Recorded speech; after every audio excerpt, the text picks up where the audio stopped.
J'ai voulu voir Athéna parce que... Mais what the fuck, cette réalisation? Mais les mecs sont des malades! Ah! Non mais Romain Gavras là, faut l'enfermer ce mec! C'est quoi cette mise en scène de fou furieux? Désolé, excusez-moi, je me suis laissé emporter. La réalisation de ce film est dingue! Et on reprend. 1, 2. Je dois dire que je partais avec des a priori et je n'attendais pas grand chose de ce film. Mais dès le premier plan séquence, j'ai été happé par cette production. Tout sonne plutôt juste, la mise en scène, les dialogues, la musique, les cadrages qui passent de plans au sol à des plans drones. Du grand art!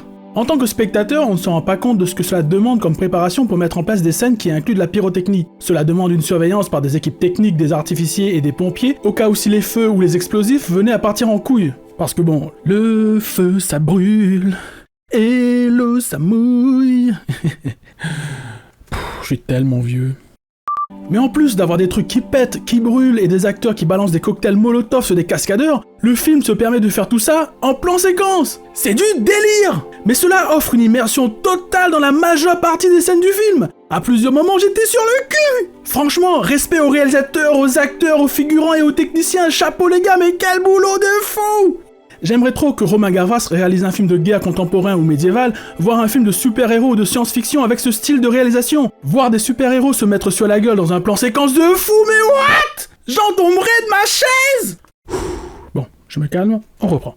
Au-delà de la réalisation aux petits oignons qui porte littéralement le film, et qui lui donne un caractère de fou, j'ai plutôt bien aimé la majeure partie du propos du film. En gros, nous avons deux groupes qui s'affrontent, à savoir des jeunes de cité et la police, sur la base de la mort d'un des jeunes de la cité, mais dans des circonstances un peu floues. Ce qui est intéressant dans ce principe, c'est que l'on voit que la cité s'embrase alors qu'elle n'a pas le fin mot de ce qui est arrivé à ce jeune. Et de l'autre côté, la police qui doit tant bien que mal mater cette émeute, et éviter qu'elle ne dégénère car elle met en danger la vie des habitants du quartier qui doivent fuir à l'endroit comme s'ils fuyaient littéralement une zone de guerre. On voit bien que la police a du mal à gérer le tout car elle est tout le temps en retenue, alors qu'en face les mecs ne prennent pas de gants, créant un stress énorme, ce qui finit par créer de la confusion où les policiers finissent par prendre des innocents à partie. J'ai aussi apprécié que l'on montre que ces émeutes ne font pas les affaires des criminels et trafiquants de drogue, car ils se retrouvent piégés entre la police et les émeutiers, bien qu'en temps normal, les rixes entre jeunes de cité et les patrouilles de police à coups de mortier d'artifice gardent les autorités à distance de leur trafic. J'ai été pris par l'histoire et pour moi, le fait que le film ne dise pas ce qui est réellement arrivé à la victime donne un côté dramatique à tout ce qui arrive, puisque l'on a des gens qui mettent leur quartier à feu et à sang alors qu'ils ne sont même pas sûrs de ce qui est réellement arrivé à leurs potes. Ce principe est extrêmement fort car il fait écho à la réalité où des cités s'embrasent car l'un des leurs est mort ou a été blessé, alors que dans certains de ces faits divers, ces personnes fuyaient la police car elles étaient en train de commettre un crime. Ce qui fait que la tristesse de ces jeunes émeutiers et leur besoin de clarté sur ce qu'il s'est vraiment passé pour leur ami est légitime, mais pas la destruction de tout un quartier car leur ami blessé ou tué était lui-même en tort vis-à-vis de la loi. Et c'est cette espèce de dissonance cognitive chez les émeutiers qui est intéressante et très bien illustrée dans le film.